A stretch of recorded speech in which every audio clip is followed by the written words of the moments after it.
अच्छा बेटे, ये अब नेक्स्ट जो है ये रिस्पायरेशन है बर्ड्स के अंदर। नेक्स्ट टॉपिक है रिस्पायरेशन इन बर्ड्स। जितनी भी बर्ड्स हैं ये लंग ब्रीदर होती हैं, लंग से सांस लेती हैं।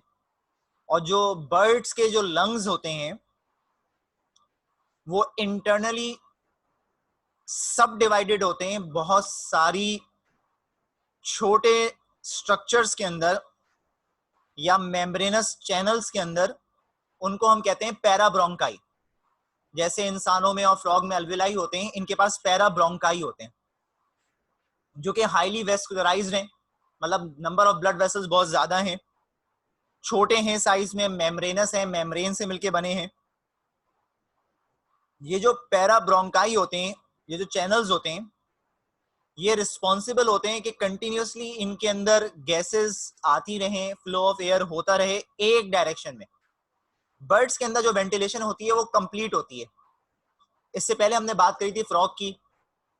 फ्रॉग में इनकम्प्लीट वेंटिलेशन होती है, और मैंने आपको मतलब बताया था इनकम्प्लीट वेंटिलेशन का मतलब ये होता है कि अगर एयर पहले से मौजूद हो लंग्स के पास और दूसरी एयर और फ्रेश एयर और आ जाए तो पुरानी एयर के साथ नई एयर, फ्रेश और ओल्ड एयर जो है वो मिक्स हो जाती है आपस में।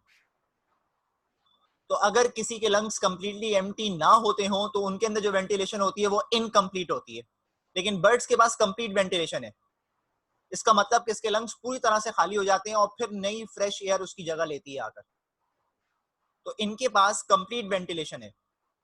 इसके अलावा इनके पास लंग्स के अलावा एक और एडिशनल स्ट्रक्चर्स होते हैं, उनको कहते हैं आप एयर सेक्स, जो 8 से लेके 9 होते हैं। बहुत पतले होते हैं, थिन वॉल्ड होते हैं, नॉन मस्कुलर होते हैं, मसल से मिलके नहीं बनते, नॉन वेस्कुलर होते हैं, उसमें ब्लड वेसल्स भी नहीं होती, उनको एयर सेक्स कहते हैं आप। ये 8 से 9 होते हैं। इनकी गर्दन पे होते हैं, इनके सीने पे होते हैं, इनके पेट में होते हैं एयर सेक्स। एयर सेक्स जो हैं वो बेलोस की तरह होते हैं, मतलब गुब्बारे जैसे स्ट्रक्चर्स होते हैं जो इंश्योर करते हैं कि unidirectional flow of air होता रहे एयर का।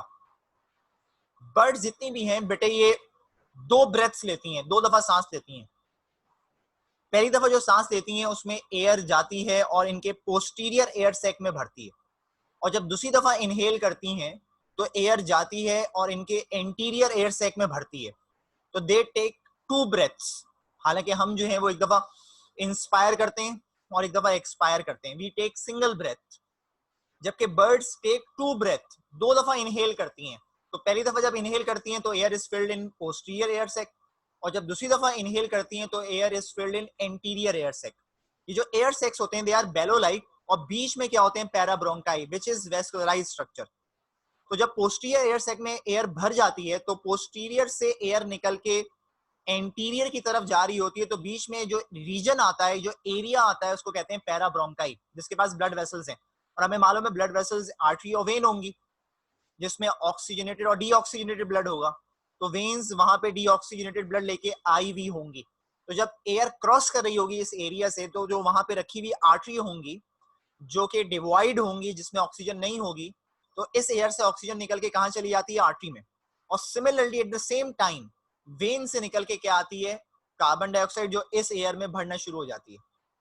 और जब ये एक्सहेल करते हैं तो एयर जो निकलती है वो पहले एंटीरियर एयर सैक से निकलती है जिसमें कार्बन डाइऑक्साइड होती है, और फिर पोस्टीरियर एयर सैक से एयर निकलती है।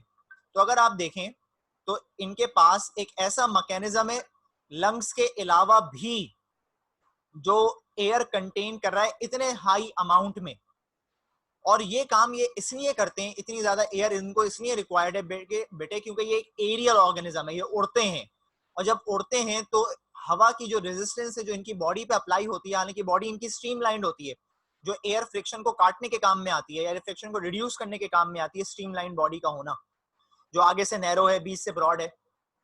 लेकिन इसके अलावा जब ये उड़ते हैं तो इनके मसल्स कॉन्ट्रैक्ट करते हैं ज्यादा तेजी से, इनका हार्ट स्ट्रांग होता है। तो जब तेजी से मसल कॉन्ट्रैक्ट करते हैं तो they will need more amount of energy as compare to other organisms because they have to fly. और इस चीज को पूरा करने के लिए, यानी कि एनर्जी की डिमांड को पूरा करने के लिए they will require extra amount of energy. और ये एनर्जी को कहां से पूरा करते हैं? By doing metabolism, by performing metabolism. तो ये ज्यादा से ज्यादा मेटाबॉलिज्म करते हैं, यानी कि चीजों को ज्यादा से ज्यादा तोड़ते हैं। अब तोड़ने के लिए चीजों को ज्यादा से ज्यादा क्या चीज रिक्वायर्ड होती है बेटे? ऑक्सीजन। और वो ऑक्सीजन तभी मिल सकती है जब इनके पास कोई और भी ऑल्टरनेट मैकेनिज्म हो जो इन्होंने डेवलप किया हुआ है अपनी बॉडी के अंदर, ये एयर सेक्स कंटेन करना। तो बेटे इनमें जो गैसेस एक्सचेंज है बर्ड्स के अंदर वो इस तरह से हो रही है। ये इनकी इमेजेस हैं। तो जो मैं एयर सेक्स की बात कर रहा था आपसे, वो देखो ये एयर सेक्स हैं, ये सर्वाइकल एयर सेक्स हैं जो गर्दन के पास हैं। इसके अलावा लंग्स तो ये रहे इनके, ये एंटीरियर एयर सेक है और ये पोस्टीरियर एयर सेक है। तो एंटीरियर और पोस्टीरियर जो हैं वो आपस में कनेक्टेड हैं और बीच में लंग्स रखे हुए। यहाँ पे इस इमेज में भी देखो तो ये पोस्टीरियर एयर सेक है, देखो यहाँ से एयर आ रही है, लंग्स आ गई है, और फिर ये एंटीरियर एयर सेक है। जब अंदर आती है हवा तो पहले पोस्टीरियर में जाती है, फिर पोस्टीरियर को क्रॉस करके एंटीरियर में जब जा रही होती है तो इस टाइम पे गैसेस एक्सचेंज होता है। और एट द सेम टाइम इसके अंदर कार्बन डाइऑक्साइड भी आती है जो एंटीरियर एयर सेक में भर जाती है। तो जब ये एक्सपायर कर रहे होते हैं तो एंटीरियर एयर सेक से पहले हवा निकलती है, फिर पोस्टीरियर एयर सेक को पुश करते हैं लंग मसल्स कि वो भी एंटीरियर को दें और वहां से भी हवा निकले बाहर। तो इनमें एक्सलेशन और इनहेलेशन बेटे इस तरह से होती है बर्ड्स के अंदर।